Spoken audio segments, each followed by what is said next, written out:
So TRE 2024, we're here with the brand that pounced onto the distance running shoe. Sorry, I had to do that. The shoe market Great this start. year. Puma, man, so 7 out of 20 New York Marathon's top finishers were wearing Puma, the Deviate Nitro Elite 3. Today we're talking about shoes that are coming out in 2025. Look, Todd, you need to pass me this guy. You've seen this on your Instagram, right? It's the shoe without the heel. Now, we have someone who can tell us exactly what the heck we're looking at.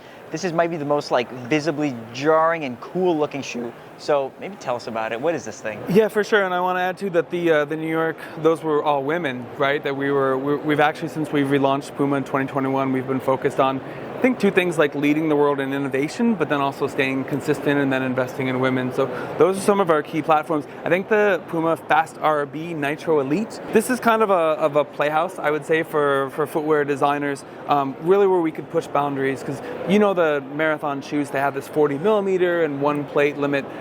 That's great for professional athletes. We said, hey, what if we broke those rules? What if we wanted to design a shoe specifically for more bounce or a little bit different kind of running experience? So that's where we have this LD version of the Fast-R.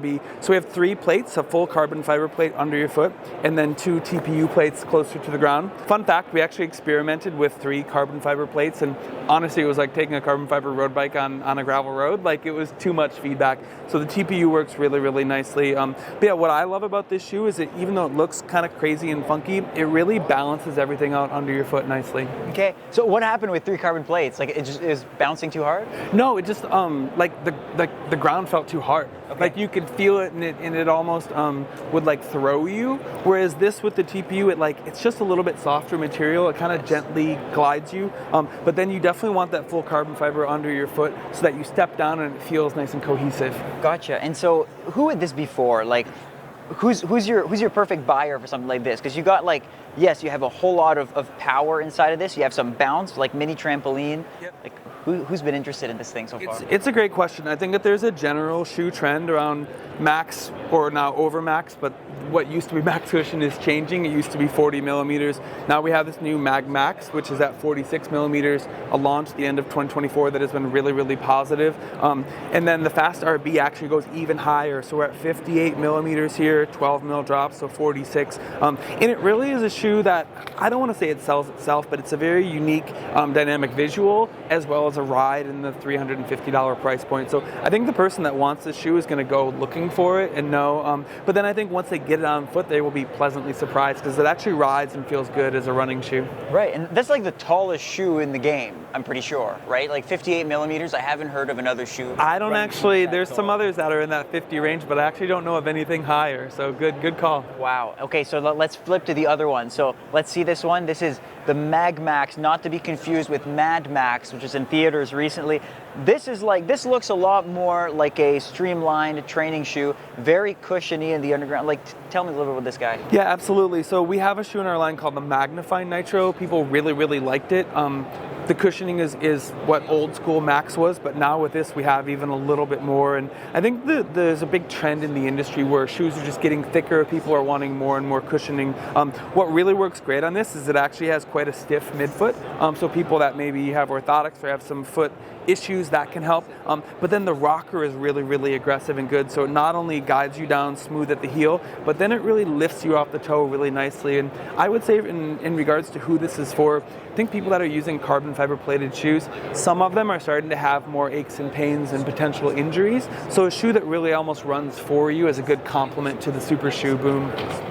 Now, I look at this shoe and I'm like, I feel like I could wear this on an easy run and also rock it for a workout, because it's got some pretty responsive foam. Is that kind of what it's conceived for anything below racing, maybe? Yeah, good question. I think a shoe is a shoe. Anybody can run in it and use it how they will. I think for recovery and average runs, it would be great. I personally have tried to run fast in it, and unless I'm really, really beat up, I don't know, it's a lot of stack. And I think that all running shoes are kind of tools, right? Like, certainly, okay, if somebody has one shoe, I would probably put them either in like a Velocity Nitro if they just want one that's soft and cushioned, or maybe a Deviate if they want more of a tempo trainer. I don't know, maybe for the serious runner, I don't know if this would be my main only shoe, but I think it's a really, really nice tool to have in your box. Okay, a good recovery shoe, or the MagMax. My personal opinions, I mean, there are certainly probably people that can use it for a lot of different things, but.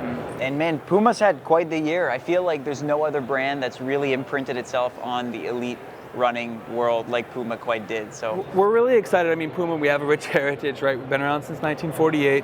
Everyone knows Puma. We've had a running line kind of there every season for the last many decades, but none of them were consistent, and even when they were good, they didn't stay. So I think that's what we're doing with Nitro now, is we really want to have best-in-class products, best-in-class foam and fit, and then be really consistent. And even when, you know, on the R&D side, we can make maybe the Nitro foam a little bit bouncier, a little bit better, we're still going to call it MagMax. We're still going to call it Velocity Nitro, so people can fall in love with the shoe and then go and buy it again. There you go.